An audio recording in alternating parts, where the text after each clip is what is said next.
to different markets. Going to leave the last few minutes of this conversation, take you live to the Center for American Progress in Washington, D.C. Israeli Prime Minister Benjamin Netanyahu making remarks. Mr. Prime Minister, Mrs. Netanyahu, welcome. Thank you. Thank you. Thank you for coming to the Center for American Progress to engage in a dialogue on a range of issues, including many areas of concern to progressives as well as all Americans. Well, we have disagreed on some issues, including the Iran nuclear deal. We also believe deeply that the U.S.-Israel relationship is vital. That relationship is critical to both of our countries, particularly as the Middle East becomes a more unstable and dangerous region. While this bond has faced some strains in recent years, we believe strongly that conversations like this one are an important opportunity to strengthen it. Scholars at the Center have studied this region very closely. We believe peace can and must be found for Israelis and Palestinians so that both peoples can live with real dignity and security. It will take hard work to build mutual confidence and negotiate difficult compromises, and we really understand that. As Prime Minister, we thank you for taking questions here because the choices you make matter profoundly to Israel's future and the future of the region. And we believe that matters profoundly to America. With that, would you like to make some statements? Thank you. That reminds me of the Israeli ambassador who came back to Ben Gurion Airport and said, "You have anything to declare?" And he said, "Yes, I'd like to say that I'm very happy to be back home. And yes, I'd like to make a declaration. First, I understand that you understand that I have a sore throat, but I'm sure you'll discover I haven't lost my voice. That I guarantee you. Secondly, I know that my visit here has been a source of some controversy. So I doubly appreciate the invitation, and I think everything that you said is something that is crucial and important. I came here third because I think it's vital to understand how important it is for me that Israel remain an issue of bipartisan consensus. It's crucial. That is, it's a source, the relationship with the United States, all parts of the United States and the American people is a strategic asset to our national security and our future. And that is the third reason why I'm happy to be here. And the fourth reason is something else. I'd like to talk to a progressive audience about progressive values. I think that Israel is at the very least misunderstood, because I think that if you look at all the values and all the rights that you deem important, I'm talking about the rights of women or the rights of gays or the rights of minorities, the rights of Arabs, the rights of Jews, the rights of people. These are enshrined in an imperfect society. Israel is not perfect. I don't know any society that is.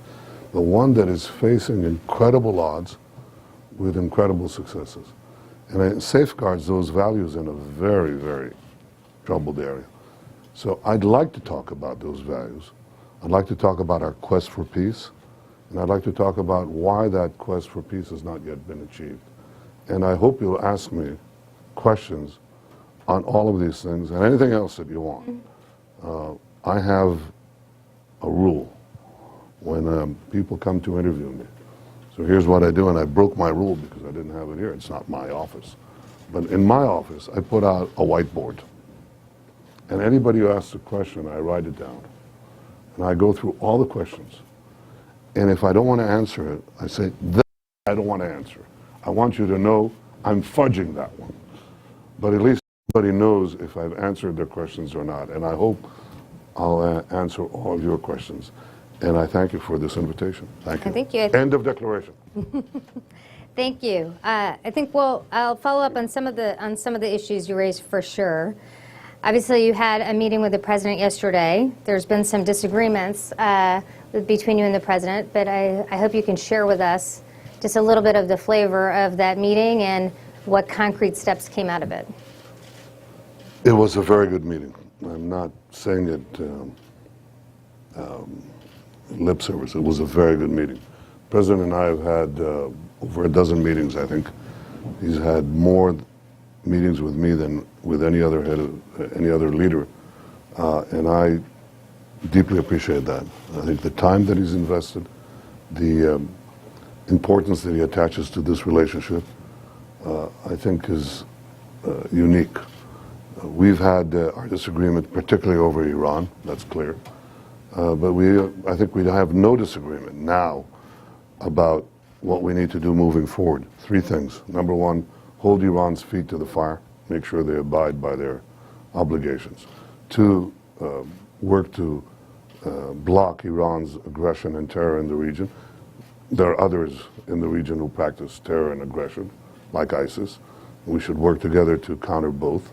And third, work against Iran's international terror network that is now spreading to two hemispheres. So the President and I focused yesterday on an MOU that is a long-term understanding between Israel and the United States on American military assistance to Israel that is critical for us. And I appreciated his willingness not only to move forward on that, but also on assuring Israel's qualitative military edge.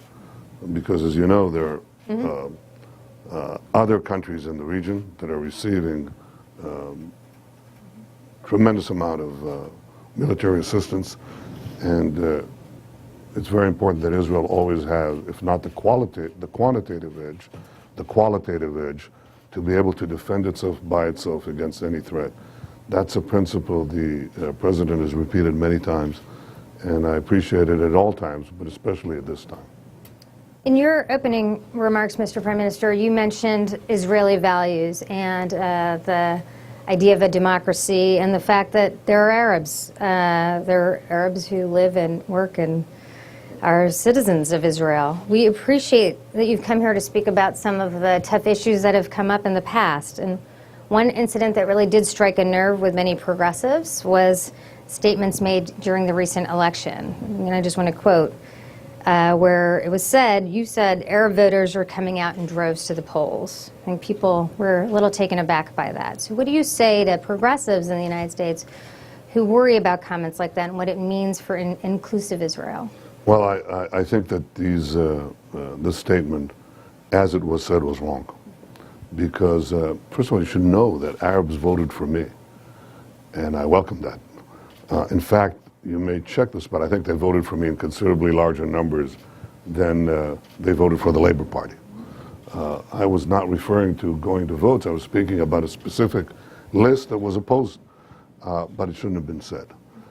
A few days after the election, I called in the Arab leaders and Arab leaders to the Prime Minister's residence, and I said, I'm the Prime Minister of each of you.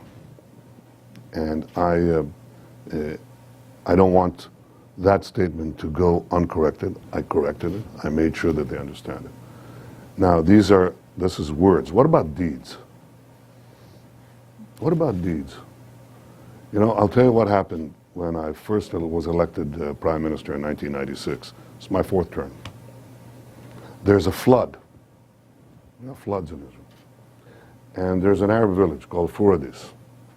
Fertilizes gets flooded because they don't have these tunnels. You know, they're not tunnels, but sewage tunnels, yeah.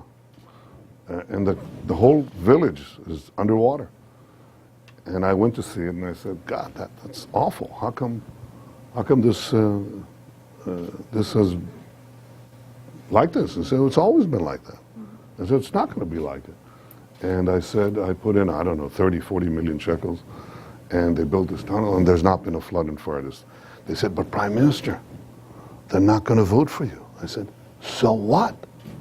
And then I proceeded in my administrations to give billions of shekels to the Arab sector in order to reduce the gaps, in order to put infrastructure, in order to put in a tremendous amount of education, transportation inside the Arab villages.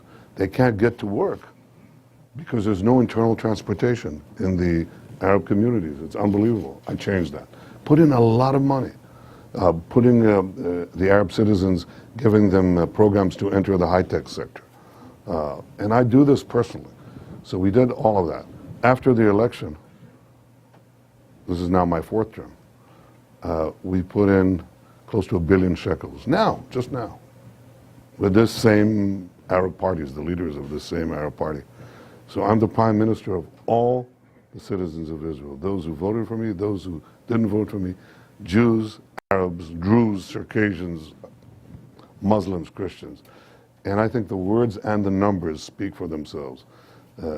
I think it's worthwhile, since you have scholars here, to investigate that. Look at the relative investments of different governments, and and you'll discover the truth of what I'm saying here. I think that's important. It comes also from the political philosophy, you'd be surprised to hear, that I follow, especially the teachings of Zev Jabotinsky, who believed in the idea of an egalitarian state. He said, there in the Jewish state will flourish the son of Arabia, the son of Nazareth, and my own son. That's what I believe in.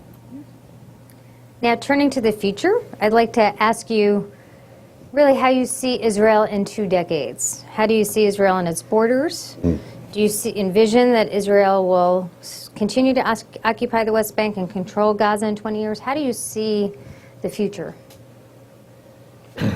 It depends on what happens in the future in the Middle East, what happens in the world. There is a great convulsion taking place, and that convulsion is of monumental proportion. It's really a battle between modernity and early medievalism. I was going to say medievalism, but my father was a great scholar of the Middle Ages, and this is early medievalism, and a very, very primitive and violent movement that shakes the entire Arab and Muslim world has so far taken its toll primarily in Muslim lives in Syria, almost 300,000 dead and millions displaced, but elsewhere as well. I can't tell you what will happen. I think ultimately medievalism loses, and I think modernity wins. That's usually been the case in the great battles with these fanatic ideologies. Nazism lost, but before it went down, it took with it 50, 60 million people, a third of my own people. Militant Islam will go down. I'm quite confident of that. I don't think it can compete with the desire for freedom or the technology of freedom, even though they're using it right now. They're using the internet, they're using other things against the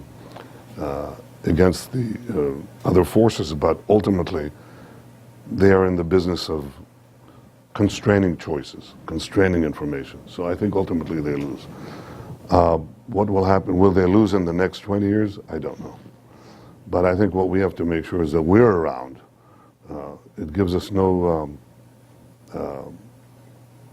succor and no encouragement to have militant Islam defeated and the Jewish state disappear. We don't want to go through a repetition of the other tragedies. So how do we prevent that? First of all, we have to make sure that the state of Israel is strong, is robust. It's definitely robust. I was prime minister on the 50th anniversary, and I may very well be prime minister on the 70th anniversary. That's a few years away. And I'll tell you what happened in the 20 years. And that may be a good guide to what will happen in the next 20 years. Israel has turned into a technological powerhouse. We're in a century of knowledge and a century of conceptual products with geometric growth. And Israel is growing geometrically by design. We've created a very friendly economy for this growth.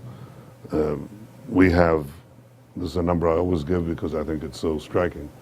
In 2014, Israel received 10% of the global investment in cybersecurity. In 2015, that number doubled. We're receiving 20% of the investment of the world in cybersecurity. That's an astounding figure. It also shows exponential growth. And I think we'll continue that trend, to ensure that Israel grows technologically. The future belongs to those who innovate. Another example, water.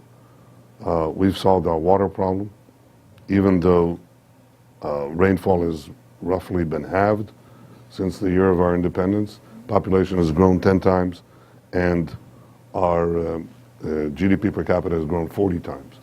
Yet we have water surpluses because we're the number one recycler of water in the world. We recycle roughly 90% of our water, our wastewater. The next runner-up, Spain, 25%. So we have the capacity to shape the future. Now, here's what is happening as a result of that. The first thing is, because nations understand that the future belongs to those who innovate, we are getting alliances, a lot of alliances. We are, this may not be understood in Western Europe, but here's what is happening.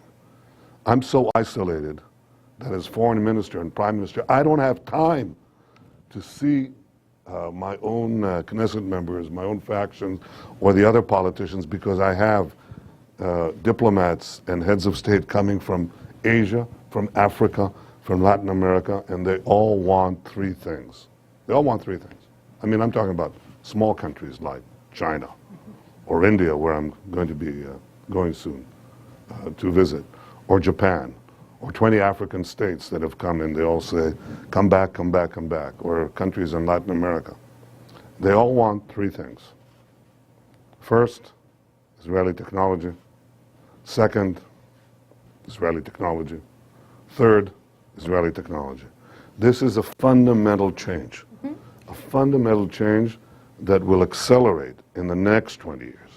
So Israel, I think, in the knowledge century, is uniquely poised to multiply its capacities.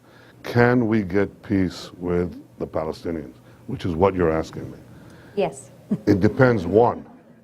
Yeah, we're going to talk about that more. I just wanted to get I wanted to get my commercial in so you understand how great an investment Israel is. Remember the joke? How do you make a big fortune, a small fortune in Israel? Start with a big fortune? No. No. Apparently they have not heard this. No, it's changed. You make big fortunes in Israel. But the important thing is, how do we change our fortune with our Palestinian neighbors? Why is it that we don't have peace? Why? Well, is it this government? Is it me? There were 5 other prime ministers since Oslo, since the peace process began. How come they didn't make peace? Well, the reason they didn't make peace is because the underlying problem preventing peace is not Israel's willingness to make a territorial compromise, even a very generous one. It's that after Gaza, Israelis ask a question. What happens when we set up a Palestinian state on the other side? Do we get a state that lives in peace with us, or do we get a state that seeks to destroy us and fires thousands of rockets on our heads? Israel went through the book. It went by the book. It left Gaza to the last square centimeter. It took away all the settlements, skip freeze, just took them apart. It even disinterred people from their graves, handed the keys over to Abu Mazen, who promptly lost it to Hamas, even though they were only 3,000 strong then and he had 15,000 troops. They kicked him out. Now we have 30,000 Hamas and Islamic Jihad, and they fired, I don't know, 15,000, 16,000 rockets on Israel from Gaza since. The same thing happened to us in Lebanon. We left Lebanon to the last square inch. We got not Hamas, we got another proxy of Iran, Hezbollah, and they fired about 15,000 rockets on us. So Israelis ask a simple question, which I ask. If we were to set up a Palestinian state, how do we make sure that that state does not become another Gaza and is not committed to our destruction and doesn't work to our destruction? The answer to that falls into 2 categories. One, and these are not conditions for entering talks. I have no conditions for entering talks. I'm willing to meet up. You should invite Abu Mazen here. That's what you really should do. You should invite him and me. I'm sitting here. I'm willing to wait. Knesset can wait. Fine. We'll see if he comes. I am willing to enter the talks without any conditions. And for the last 7 years, Abu Mazen deigned to talk to me for 6 hours. 6 hours. That's it. How could you make progress on the issues I'm going to talk about in a minute if you won't meet and talk? That doesn't mean that the charges aren't leveled at us. They always are. But I'm talking about facts. These are facts. Now, in order to avoid another Gaza, which is the opposite of peace, you need two things. First, you have to make sure that the Palestinian state that is formed is not committed to Israel's destruction, that it ends all demands, recognizes Israel, and doesn't seek to flood it with the descendants of refugees, any more than I would seek to flood the Palestinian state with the descendants of settlers. Do you agree, Mr. Abbas? Refuses to answer that. That's what we mean by a nation state of the Jewish people. Palestinians go there, if they choose, and Jews go to Israel, if they choose. Can we have that arrangement? Mutual recognition of two nation states. That's the first term. The second thing is, what happens if things go awry? What happens if this territory is taken over, the way Gaza was taken over? Then we need a long-term security presence of Israel to assure that doesn't happen. And right now, I don't see any other force. I don't see any other force. I mean, who's going to do it? Austrian peacekeepers? We tried that on the Golan Heights. These two conditions of mutual recognition and security arrangements, I think, do we see that likely right now in the immediate future? No. Is this the right formula, I think, down the line? Yes. Can it happen? I don't think the Palestinians will necessarily accept it by themselves, but I think because of the change that is happening in the region, because there's a huge change happening in the region, it might be that leading Arab countries might encourage a future Palestinian leadership, or even this one, to accept that kind of deal. And if that happened, I think Israelis would go for it. They'd go for something that they thought was mutual recognition and that was secure.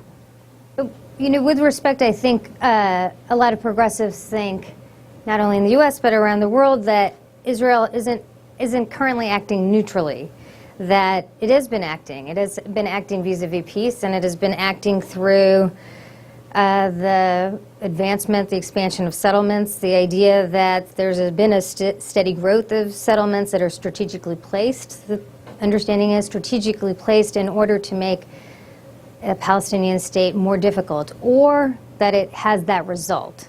What do you say to those concerns that the settlement expansion is actually something that's making peace more difficult? Well, I think two things. First, factually, the there have been no new settlements built in the last 20 years, and even before I became Prime Minister the first time. The additions are in existing communities. The map doesn't materially change. By the way, Google this, because this is just repeated ad nauseum. So it assumes the cachet of self-evident truth that they were gobbling up land and so on. We're not gobbling up land because it doesn't take up any land. I mean, the total amount of built-up land is just a few percent. And the addition, if you look at over time, the addition, it's got to be a fraction of a percent, maybe 1/10 of 1%, 2/10 of 1%, maybe I'm wrong, maybe 3/10 of 1%.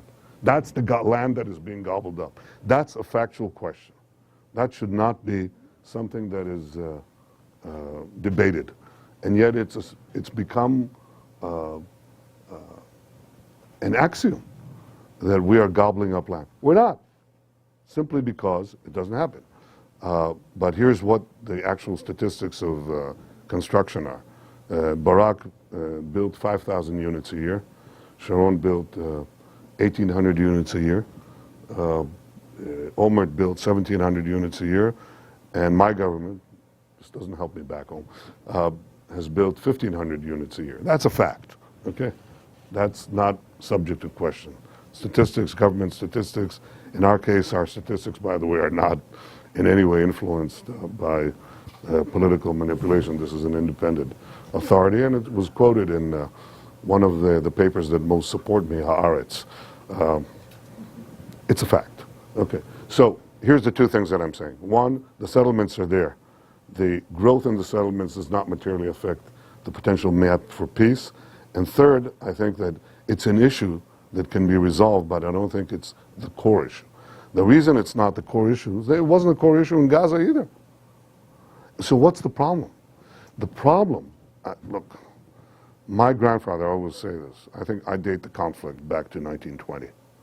My grandfather came in a boat in 1920, landed in Jaffa, went to the immigration depot, the Jewish immigration office in Jaffa. That office was hit a few months later by Arab attackers. They killed 6 or 7 Jews, including a famous writer, Brenner, great writer. And then we had riots and attacks in 1921, 1929 on the ancient Jewish community of Hebron, 1936 to 1939, 3 years, and 1947, of course, and 1948, the partition. There was no territories. There was no settlements. And then this continued into 1967, when we had a noose of death placed around us. This is 50 years, 47 years, from 1920 to 1967. Half a century. What's the cause of this? Can't be the settlements, because it can't be the territories, because there weren't any. Now we get in there, leave Gaza, and they keep on attacking us. And I'm telling you that the real issue is whether the Palestinians are divided, one half living in Gaza, overtaken by the militant Islamists, openly calls for a destruction, and the other half in the West Bank refuses to confront them. And when I say to Abu Mazen, I say, okay, for God's sake, recognize the Jewish state already, as I recognize the Palestinian state. And for God's sake, let's talk about long-term security arrangements, so we have those two anchors for real peace. He won't do it. The settlements can be resolved within that context, easily. Easily. Well, not that easily, but not that hard either. But I think one of the issues really is, you say that there have been 1,500 a year. Mm-hmm. I hear that they're less. But why continue with them? People live there. People live there. Look, they're human beings. You don't say, well, all the firstborn, throw them on the other side of the green line. I mean, they're living there. They're living in 3 blocks primarily. That's where most of the construction's taking place.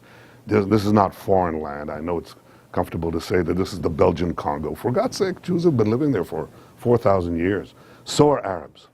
I don't say we throw you out. There is a massive Arab construction, massive, that is against Oslo. It's not important right now. And nobody says, how come they're building there in disputed lands? Nobody even dares to think that. And yet the Jews are somehow, there's this ethnic cleansing idea. What is this ethnic cleansing business? Why do we have in Israel Arabs living in the Galilee, having in the Negev, everywhere in the Knesset, in the Supreme Court, full civic rights, not a perfect society, but in the Middle East, the only ones who enjoy the rights of a democratic society. Nobody questions that, and we don't question it, certainly I don't. Yet the idea of a Palestinian state, it's got to be Judenrein, it's got to be clean, there can't be any Jews there. What is this? What kind of standard is this that we accept and the world accepts and progressives accept? You don't want that. I mean, I think you should ask these questions to the core. It's like, I see gays for Gaza, or gays for Iran. I said, you're supporting, not you.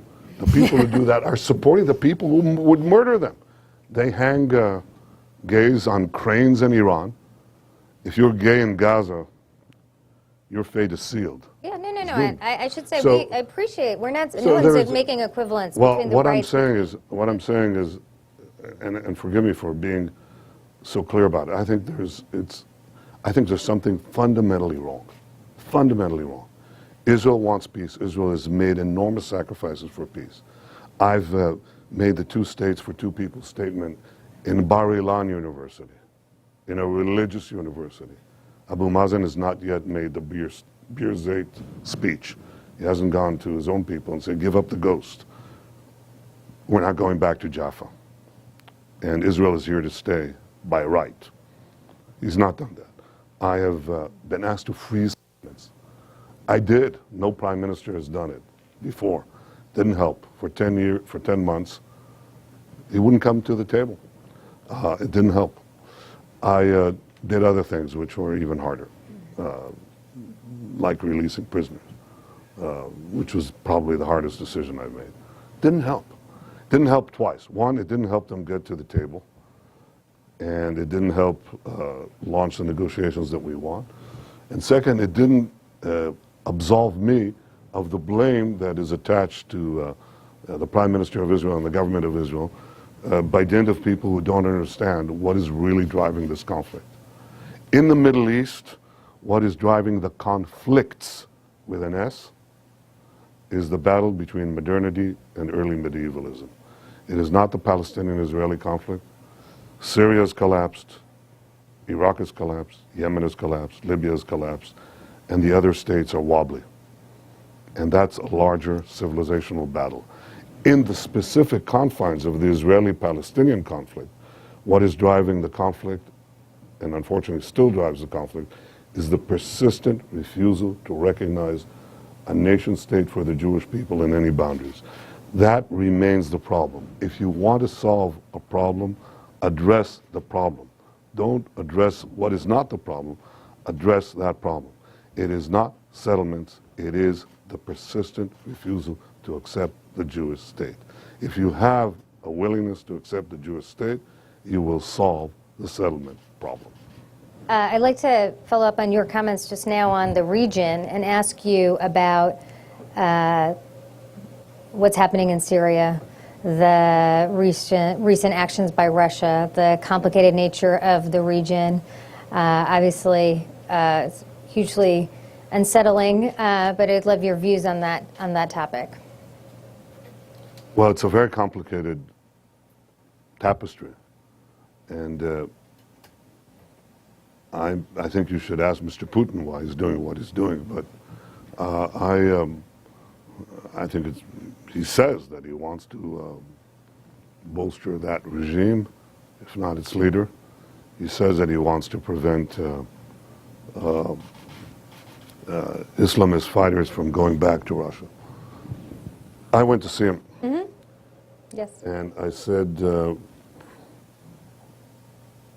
first thing we have to make sure is that our fighter pilots don't start shooting at each other, or that we shoot down your anti-aircraft batteries. And he said, I agree with that. It's okay. So we agreed on this horrible jargon word, deconfliction. Yeah. Washington produces amazing things. Deconfliction is one of them, and 2 weeks later, I think there was the same procedure between the American military and the Russian military. The second thing is I said, look, Israel has not intervened in the internal battle in Syria, principally because I'm not sure which intervention is preferable. And when I'm not sure, I don't do it. But here's where we do intervene. If Syrian territory is used to fire at us, we fire back. And we've hit the Syrian army positions more than once.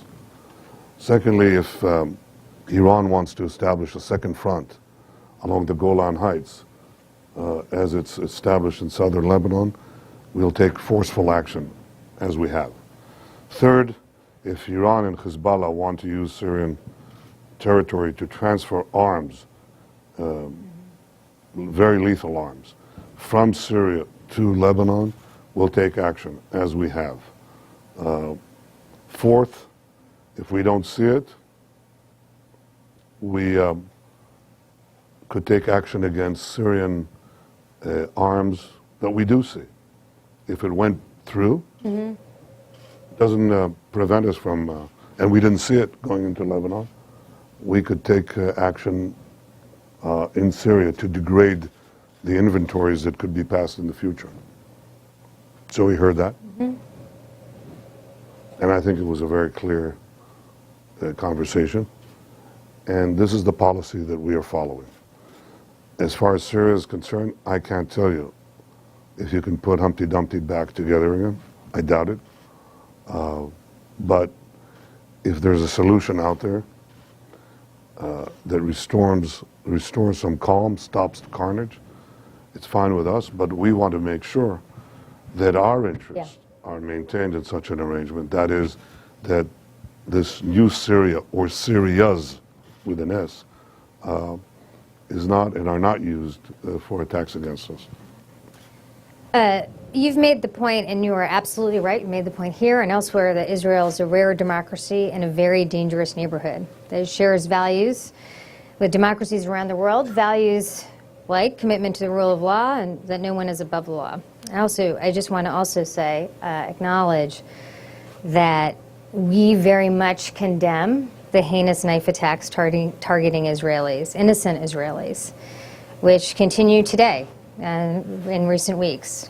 We were all taken with the recent story of the Israeli American working for peace who was attacked. And we stand against such acts of violence, as the President said yesterday. So we stand with you in that area. Innocent Palestinians have also been killed. For example, extremists killed 3 members of a Palestinian family in an arson attack in the West Bank village of Duma this summer, including an 18-month-old baby. They have not been prosecuted.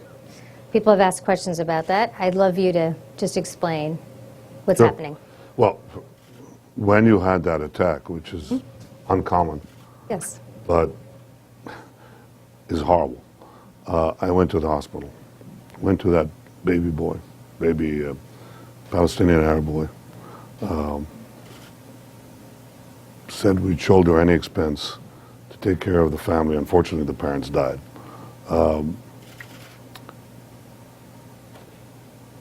I did then something that no Israeli Prime Minister has done. I issued Matzarim Minalim, administrative detentions on Israeli citizens. That is, you actually can put them under arrest without trial, because I thought that this is such something that we have to fight with such ferocity that I was willing to break this precedent, and we did. The problem with this is that this is not an organized network. Typically, the way you discover terrorist attacks or criminal gangs is that they have hierarchies and they have communications. So, you know, a modern state, Israel's a very modern state, cracks that sometimes quickly and sometimes over time. When you encounter something that is not structured that way, and you can have 15, 16-year-olds, we're not sure, okay, but who don't communicate, who are very clever and obviously have been, you know, have figured out where the Achilles heel is and just avoid any communications, then it's very hard to catch them. We have cracked, you know, lesser crimes. Somebody did damage to a church in the Galilee. We cracked that. We cracked other acts like this, but this is the most violent act, and that's the reason we haven't cracked it. And I don't want to get into the discussion of our measures, but they are legion. And it is difficult precisely because it is not structured. That's the problem. There's a concern that settler violence has not been prosecuted, that the vast majority of cases of settler violence against Palestinians have not been prosecuted. What do you say to that? That's not true. We don't have a policy like that. In fact, first of all, look at the violence. Look at the relative degrees of violence. I mean, we had this horror of this particular family, but we've had families burnt, cars being Molotov cocktails, a woman walking with her husband and 2 children. The husband is knifed to death. The woman is, you know, tries to rescue her children. She's assaulted. We've had I've seen drive-bys where, you know, rocks are thrown into passengers in the middle of Jerusalem, and the guy dies, almost goes into a ravine. I've seen horrible things, so there's no comparison. You can't hide settler violence. It's not as if they go in and they kill someone and it remains a secret. We're a country of law, we're a country of transparency, and so there's no comparison. There's no comparison. It's not symmetrical, it's not equivalent. But what is illegal is illegal. So we prosecute, even if somebody paints some graffiti, or if somebody takes down some olive trees. For us, this is a crime, we take it. But I would not put it on the same level as Duma. Duma is real. Yeah, I see. And there are many Dumas on the Palestinian side of the ledger, a lot. Every 4 hours, roughly, we have a Duma. Not Duma, because they try with Molotov cocktails and other things, but they don't succeed always. So I don't think there's a symmetry there. There is no symmetry in Israeli and Palestinian societies. We do not teach our children to, we don't send them to suicide kindergartens, camps. We do not teach them that we have to obliterate Palestine. We do not name our public squares after mass murderers. When we had, on the few occasions we had, mass murderers like Goldstein, we excoriated it. We all condemned it, from the right to the left. But the public square of Ramallah is named after a killer who murdered hundreds of innocent Jews. There's a difference in values. They glorify these people. We don't. And so this asymmetry produces also this, this glorification of terror. And right now what we're seeing is a layer above that, or below that. And that is that the internet is meeting militant Islam in the hearts and minds of children and teenagers, and driving them to believe this fantastic fabrication. We're going to tear down the Al-Aqsa Mosque. We're going to build the third temple. I mean, insane. It's just insane. So you say, well, how can people believe that? Yeah, they believe that. If you repeat a lie often enough, it becomes truth. And the truth is propagated, this false truth is propagated in the minds of these people. When we have young minds poisoned, we take action. If we haven't found the Duma people, it'll take time, but we'll get them. I'm much more concerned on how to get to Palestinian young minds. One, to disabuse them of these lies, and second, to get them to accept the idea that we're going to have to live side by side in this small piece of land, and we're going to have to do it in peace and prosperity. That's a tough order, because I don't think that their political leadership is ready yet to embrace this. I think that's the toughest obstacle there is. We're going to go to questions. I'm going to ask one last question. People should get ready. And the questions, I'll just say now, need to be questions. Everyone should identify themselves. They definitely need to be questions and shorten to the point. I'm going to ask one last question. So there's many areas, but I'll just focus on one, where Israel has really, where we progressives could learn lessons from, or Americans can learn lessons from Israel. Israel's military has been very inclusive for a very long time. No, you have don't ask, don't tell. You had that, right? Yes. You know what we had? We don't care. Just don't care. It's not an issue. It's been inclusive of women as well for a very long time. Are there lessons in that space? Are there lessons in that space for us in the United States that you can share with us? Yeah, look, I think that Israel has women fighter pilots, navigators, and fighter aircraft. Israel has women combat soldiers. Which we do not have yet. Yeah, and they've proven themselves under fire a number of times, including, by the way, in the police. Unbelievable, unbelievable, and including in this last rash of knifings. Just tremendous courage and tushia. Tushia. Dan, help me out. No, tushia is not poise. Tushia is something else. Tushia is what the young David does opposite Goliath. It's resourcefulness. There it is. There it is. Tremendous resourcefulness and courage. By I'll note neither ambassador had that. yeah, I'm very disappointed here. You Right. know. But amazing capabilities. I think, I'll tell you where I was deeply moved. I went to the Mossad. I mean, you're not going to meet these people. And they show me this cyber stuff, okay? And there's a 26-year-old young woman there. And I said, so tell me about yourself. And she says, well, I'm, graduated the Technion. She could be very wealthy. Yet she's working in the Mossad. And I said, why are you doing this? She says, because I believe in this country and this is what I can give. I'll have enough time later. And this woman is probably responsible for saving more lives than, than anybody could even imagine, okay? And this is something that you encounter. There's this human resource. I don't want to talk about it just in terms of utility, but there is heartwarming, and as Prime Minister, you see this. You see this in the special units, you see this in the police, you see this in the Mossad, you see this in the Shin Bet. From a moral point of view, it's the right thing to do.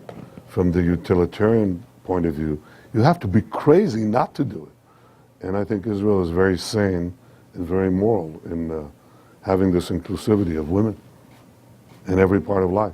There was a woman prime minister, as you know. It's fair game. We may test that proposition ourselves. Great. I think we have time for questions. Can you identify yourself? Prime Minister, good to see you. Dave Makowski, The map drawer. Washington Institute. I just want to ask you, you went, I think in June 2013, to Herzl's grave, who you venerate as every Israeli does, and you said the current situation is not good for Israel. If Israel wants to be a Jewish state, of course with equal rights for all citizens, it doesn't want to become a binational state. Obviously, the preference is a negotiated outcome. I think everyone in this room agrees to that. But what's the plan B, Mr. Prime Minister, if for the reasons you say, that the Palestinians aren't willing to reach that? What's Israel's plan B to remain a Jewish state and not slide and become a binational state? Thank you. You want me Yes. to? Yes, please. Why don't we collect a few so I can think about that? Okay. Questions? Let me answer, Mr. Makowski. Look, unilateralism works less well than a negotiated solution. In any case, the main problem that we have is the acceptance of the principle that Israel will take care of security in the areas basically west of the Jordan. This is the main problem. The problem in Gaza, when we left Gaza, is that we left not only took the settlers out, but we left no security there. As a result, Gaza has become a security threat not to the communities adjacent to Gaza or even to Beersheba or Ashdod. It's now become this poison thumb, this poison dagger that sends rockets well beyond Tel Aviv. It can reach Kiryat Shmona. So unless you have an Israeli capability to actually prevent the use of territories that we vacate in a civilian sense or hand over in a civilian sense, that we can patrol it from a security point of view, then that's where you get into trouble, okay? And there's another issue that came up that wasn't around in 2006, if you want to complicate things a little more, and that's tunneling. There's tunneling from Gaza into Israel, and the West Bank. Any delineation of a border would be hundreds of kilometers, and so you'd have thousands of tunnels. And these tunnels are terror tunnels from which terrorists can emerge and take people hostage or kill them, squirrel them back. You've got enormous problems.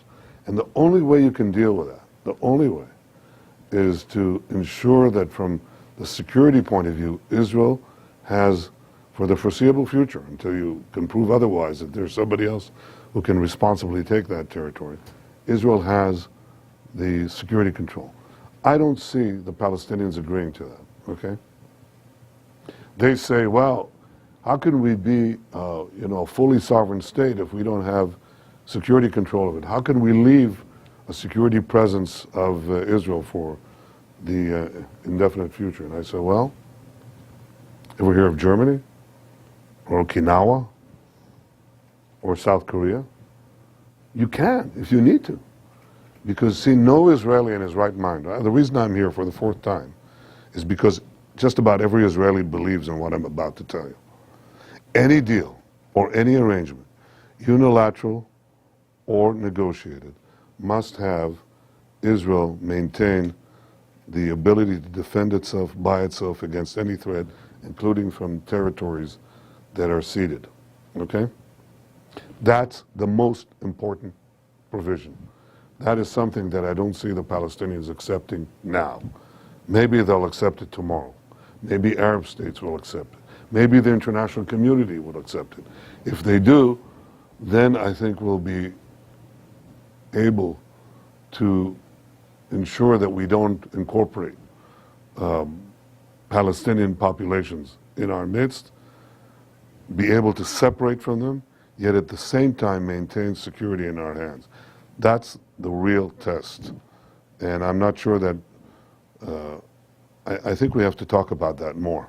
I think we have to get that into the international bloodstream, because that's the basis of a practical solution in the Middle East, as it unfortunately will be for the next few years. Right there. Billy, right there. Oh. I'm Morton Halperin. I'm the chair of the board of J Street. And I wanted to ask you about your negotiating posture, which, as I understand it, is that you will negotiate without preconditions, but that in the negotiations you want these two issues that you've delineated settled before you would talk about other issues, or at least negotiate them.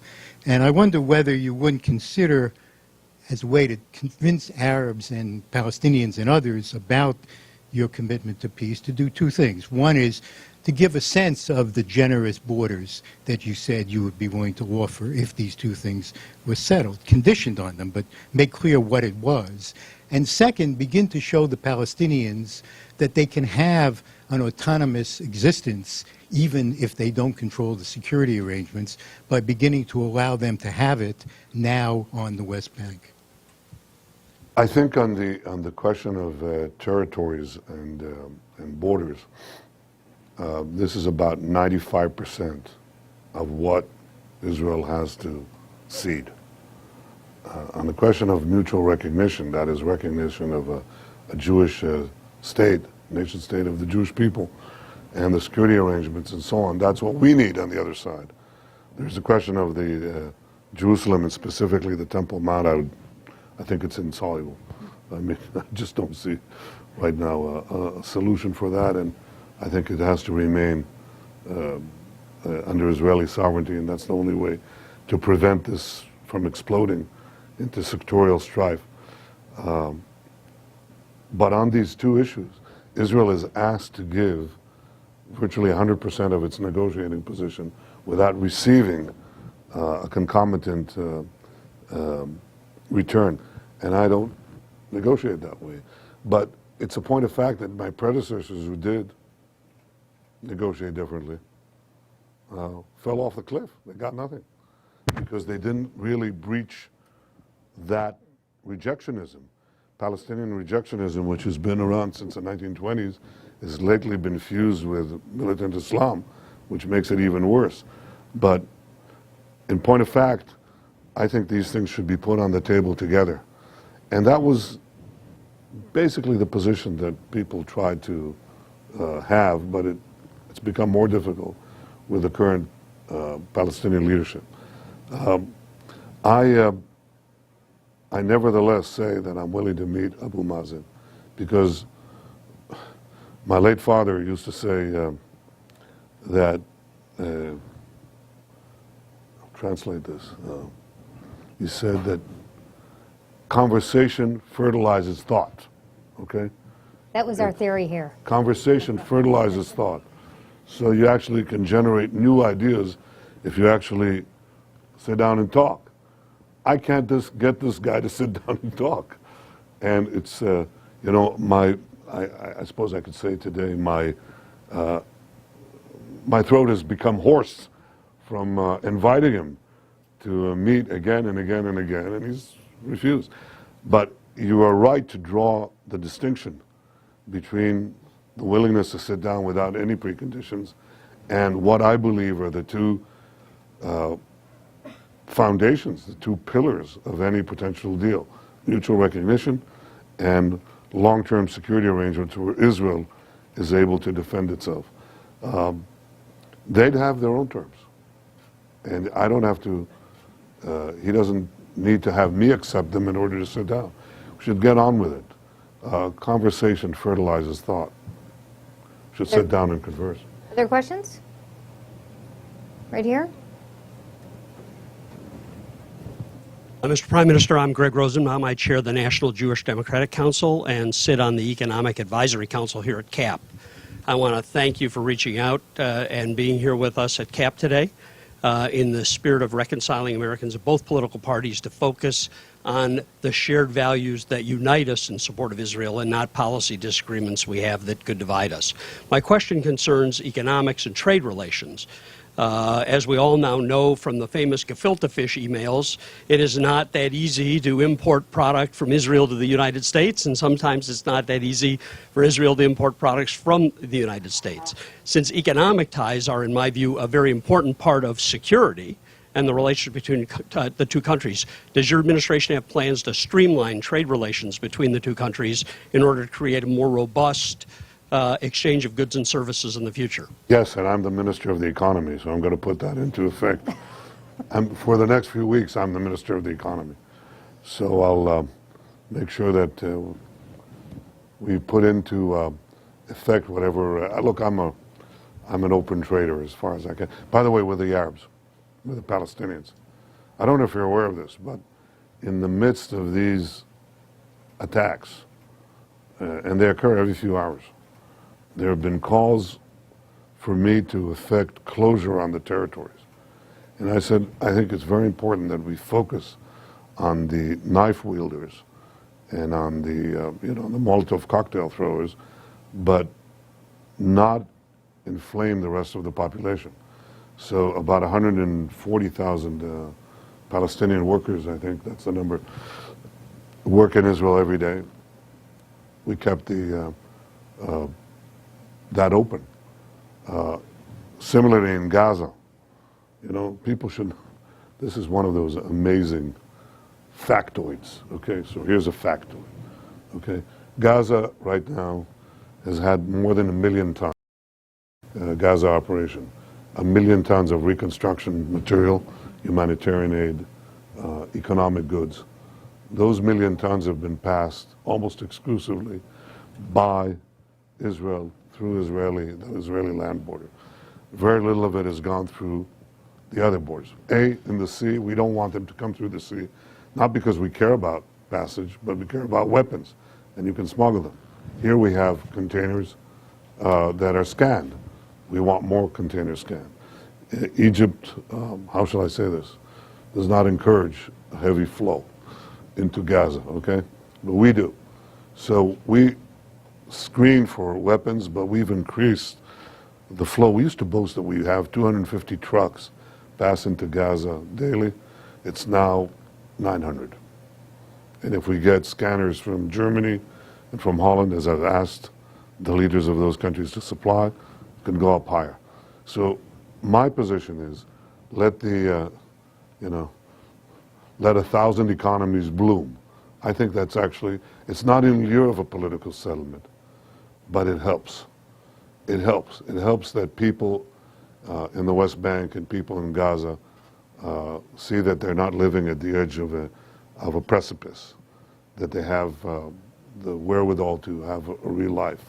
and businesses. That's easier to do in the West Bank. Part of the reason the West Bank has been relatively quiet, and let's work to ensure that continues, is that they look around and they say, do we want to be like Khalib, like Aleppo in Syria? Do we want to be like Yemen? Do we want to be like Libya? Or do we want to have a real life and a potential for a real solution down the line? So I don't know if we can solve the political problem right now, and I think President Obama has his own doubts as well, but I think we should work. There are three components here. There's the political component, the political solution, there's security, and there's prosperity. At the very least, we should work on security and prosperity as we are, and if we can, also advance the political solution. For that, we're going to have to sit down and talk.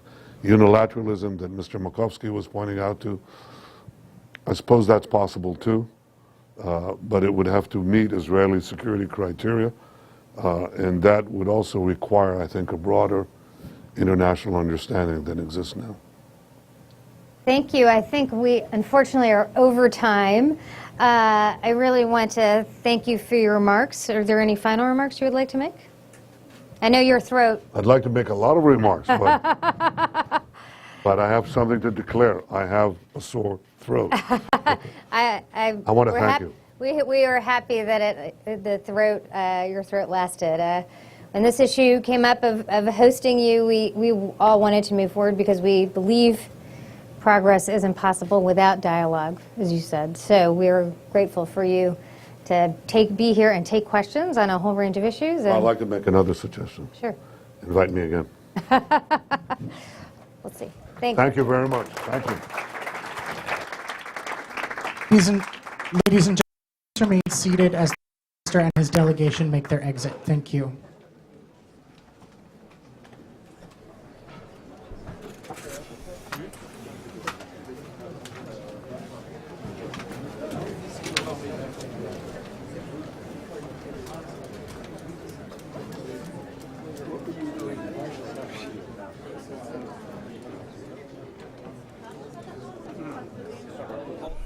An Israeli